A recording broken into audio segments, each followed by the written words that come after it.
Hi guys! Welcome sa Zipline. In this video ay tutuloy natin yung series natin on arithmetic sequence. Sa previous video ay pinag-aralan natin kung paano ba mag-add ng arithmetic sequence. No? Paano ba kunin yung sum ng maraming terms. So ang ginawa natin sa arithmetic sequence na 3, 7, 11, 15 and so on hanggang 79, 20 terms lahat yan. Ang ginawa natin ay let S be equal to the sum. So ito yung equation na yan. So S is equal to 3 plus 7 plus 11 and so on until 79. And then we wrote another equation. S is equal to 79 plus 75 plus 71 and so on. 11 plus 7 plus 3. So ito naman yung terms niya ay decreasing. No? So binaliktad lang natin. Tapos inadd natin lahat ng mga terms. No? If we add the equation, doon sa left hand side, we add 2s. And yung sa right hand side, we add all the numbers. No? All the terms. No? And since addition naman yan, we can add it in any order. No? So ang ginawa natin, inadd natin yung magkakatapat. And what we got was addends which are all 82. No? So gagamitin natin yung method na yan to derive the formula for finding the sum of an arithmetic sequence. So alam din natin na yung mga terms na 3, 7, 11, 15, 19 can be written using their first term and their common difference, di ba? So, yung 7 is 3 plus 4, di ba? Kasi 4 yung common difference natin. And then yung 11 is just 3 plus 8. This is just 3 plus 12. This is just 3 plus 16. And 8 is 2 times 4. 12 is just 3 times 4. And 16 is just 4 times 4. And 4 is just 1 times 4. No? I think nakikita niyo yung pattern, no? And of course 3 is just 3 plus 0 times 4. And itong equations na yan ay actually these equations. Okay? If we let the first term of an arithmetic sequence be t sub 1 and the common difference d, makikita nyo na ito yan. Pareho lang yan, di ba? Ito ang common difference niya ay d, ito 4. Ito ang first term niya ay t sub 1, ito ay 3. So, pareho lang yan. And kung titignan nyo yung nth term, the nth term of this is actually this one. T sub n is equal to t sub 1 plus n minus 1 times d. And if you think the equation looks familiar, it is because it's the formula for finding the nth term of an arithmetic sequence. Ito yung formula natin to find the nth term. So, anong gagawin natin sa mga yan, no? Gagawin natin yan ay gagayahin natin yung ginawa natin dito where we added the terms. First, increasing and then second, decreasing. So, for this generalized sequence, we have S is equal to magsa-start muna tayo dito. Increasing muna tayo, di ba? So, t sub 1 plus 0d. Tapos, plus t sub 1 plus 1d for the second term. And then plus t sub 1 plus 2d for the third term. And so on, no? So, hindi naman natin kailangan isulat lahat. Plus and so on. Yung pinakadulo, pinaka-last term niya, t sub 1 plus n minus 1 times d. And then, babalik ta rin natin. S is equal to, ito naman tayo mauuna this time. So, t sub 1 plus n minus 1 times d. And then we have plus t sub 1 plus, ano susunod? N minus 2. Bakit n minus 2? Kasi pababa yung number, no? Pag dito ka galing, yung pag-anan, bumababa siya. So, pag nag-minus 1 ka, minus 2 na yung susunod. Pag 4 minus 1 ka, di ba? 3. Ang 2 ay 4 minus 2 na. Next, we have plus t sub 1 plus n minus 3 times d. At yung pinaka-last natin, ito na, t sub 1 plus 0d.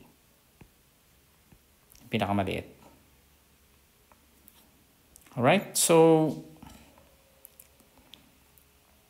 pag inad natin yan, we have 2s on the left-hand side. Yung right-hand side, this is the terms that we are going to add. Tapos ito. So for the first group, meron kang t sub 1 sa taas, meron ka sa baba. So you have 2 t sub 1. This is just 0, so this is plus n minus 1 times d. Okay. Next, we have a plus. Ganun din, 2t sub 1. Ano ang n minus 2 plus 1? N minus 2, maybe I'll use a different color. N minus 2 plus 1. That's still n minus 1, di ba? In fact, pare-pareho yan lahat, di ba? Kasi kung tignan nyo sa taas, pare-parehong 82. So, parehong 2t sub 1 plus n minus 1. Yung mga sums niyan. Ganon din dito, di ba? Dalawang 2t sub 1. And then, may 0 ka dito, tapos n minus 1. So, plus n minus 1 times d.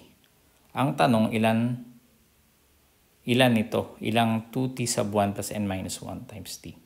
Ilan nga? 1, 2, 3, 4, 5, hanggang n.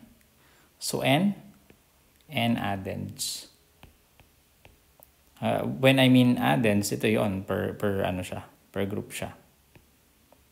So, there are n of these, no? Which means na 2s is equal to n times 2 t sub 1 plus n minus 1 times d. Katulad dito sa taas, how many of these? Di ba kung naalala niyo yung problem, 20 terms, di ba? 20 terms. Kaya minultiply natin yung 20 times 82. Yun yung value ng 2s natin. So there are 20 of them. We multiply 20 by 82. There are n of them. So we multiply n by the sum. Which means na s is equal to, divide both sides by 2. Okay. We can have this equation, or we can have n divided by 2 times 2t sub 1 plus n minus 1 times d. No?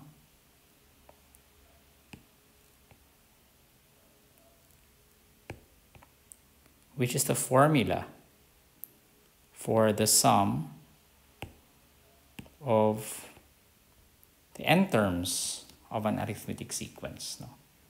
So ito yung formula. And there's another form for that, no? Pwede natin yan isulat as, remember yung 2 t sub 1, we can write that as t sub 1 plus t sub 1, di ba? So ito, ibig sabihin, pwede natin itong isulat as n over 2 times t sub 1 plus t sub 1. Ito yan. Dalawang t sub 1 plus n minus 1 times d, di ba?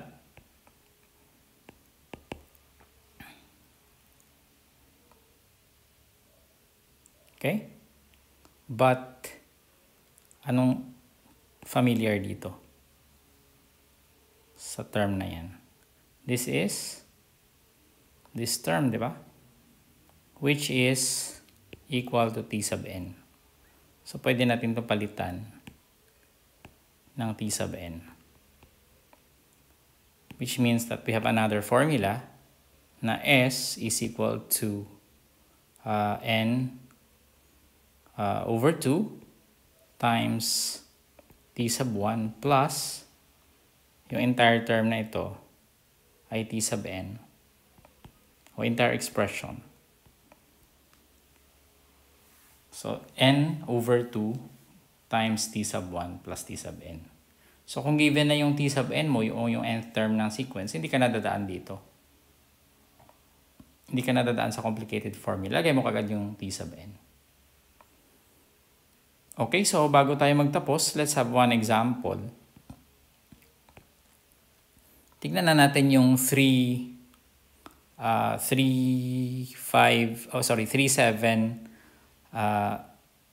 11, and so on. So, from here, we have 2s is equal to 82 times 20, which means that s is equal to 82 times 20 divided by 2. Which means that s is equal to 82 times 10, which is 820. Diba? Yung sum niya. So, let's use the formula, no? So, s is equal to, we can use this formula. Ang n over 2, ilang terms tayo? Remember, 20 terms yun, di ba? 20 terms. So, 20 divided by 2. Yung n natin ay yung number of terms. That's 20. And then yung first term natin ay 3. Diba? 3, 7, 11, and so on. Plus, ang t sub n natin ay ilan? 79, yung pinaka last term. 20th term. So, that is equal to 10 times 82. Which is also equal to 820. Okay? So, nagtali naman siya doon sa computation natin. Okay, so, ano natutunan natin dito? Natutunan natin i-derive yung formula ng sum ng arithmetic sequence, which is this one, pag hindi given yung kanyang nth term, or this one. Pag given na yung first term, number of terms, tsaka nth term. That's it. In the next video, we will have some exercises on how to use these formulas. Huwag niyo kalimutan mag-subscribe. I'll see you in the next video.